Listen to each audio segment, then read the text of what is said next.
येथील शासकीय विश्रामगृह या ठिकाणी महाराष्ट्र प्रदेश काँग्रेस कमिटीचे सरचिटणीस केदार पाटील साळुंखे हे आले असता त्यांनी कार्यकर्त्यांसह पत्रकारांसमवेत चर्चा केली। पत्रकारांनी काँग्रेसमध्ये लागलेल्या गळतीबद्दल विचारणा केली असता त्यांनी काँग्रेसमधून अनेक नेते यापूर्वी गेले, आज देखील काही नेते काँग्रेस सोडून सत्ताधारी पक्षासोबत जात आहेत। मला एवढेच सांगायचे आहे की पक्ष सोडताना त्यांचे चेले चपाटे हे काँग्रेसमध्ये न ठेवता त्यांना देखील सोबत घेऊन जावे असे आवाहन त्यांनी केले आहे।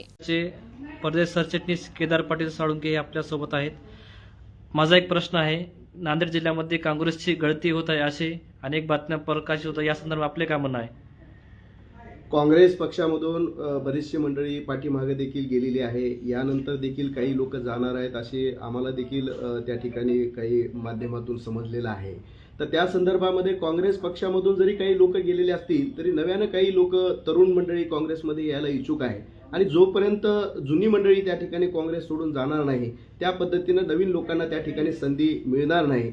आणि जर येणाऱ्या काही लोकसभेच्या वेळेस काही लोक गेले, काही विधानसभेच्या वेळेस काही लोक गेले, आता जिल्हा परिषदेच्या नगरपालिकेच्या निवडणुका आहेत, अशा परिस्थितीमध्ये काही लोक काँग्रेस पक्ष सोडून जात आहेत।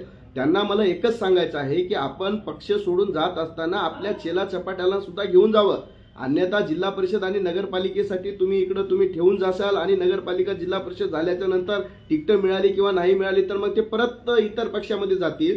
त्यामुळं मला एकच त्यांना विनंती करायची आहे की आपले हे चेले चपाटे जे आपण हात रुमाल जे खुर्चीवर ठेवून जात आहे ती रुमाल सुद्धा आपण सोबत घेऊन जावं असा मला त्या लोकांना सल्ला द्यायचा आहे। येणाऱ्या काळामध्ये काँग्रेस मजबूत होईल का?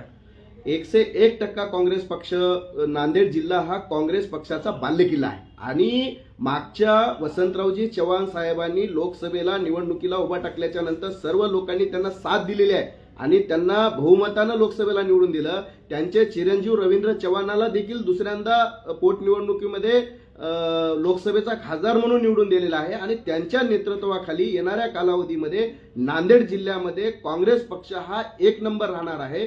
कारण नांदेड जिल्ह्यामध्ये सेक्युलर नांदेड जिल्हा हा मतदार आहे आणि हा सेक्युलर मतदारसंघ असल्यामुळं येणाऱ्या कालावधीमध्ये काँग्रेसला स्थानिक स्वराज्य संस्थेमध्ये काँग्रेस पक्ष हा जिल्ह्यामध्ये 1 नंबर राहणार आहे। बिरोली तालुक्यासह नांदेड जिल्ह्यामध्ये फेरबदल होणार काय पक्षामध्ये? अनेक फेरबदल होत आहेत। काही लोक ज्या ठिकाणी सोडून जात आहेत तिथं आम्ही तातडीनं नवीन पदाधिकारी नेमतोय। कंधारचा विषय घेतला तर कंधार आणि लोह्यामध्ये तालुका अध्यक्ष काँग्रेस पक्ष सोडून गेले, त्या ठिकाणी तातडीनं मी स्वतः कंधारला जाऊन त्या ठिकाणी निरीक्षक म्हणून नवीन तालुका अध्यक्ष नेमला, लोह्याचा तालुका अध्यक्ष नेमला, आता परवा नांदेडचा तालुका अध्यक्ष आणि काही लोक त्या ठिकाणी पक्ष सोडून गेलेले आहेत। येणाऱ्या कालावधीमध्ये तिथं देखील आम्ही सक्षम तालुका अध्यक्ष आणि पदाधिकारी जिल्ह्यामध्ये निश्चितपणाने नेमणार आहे।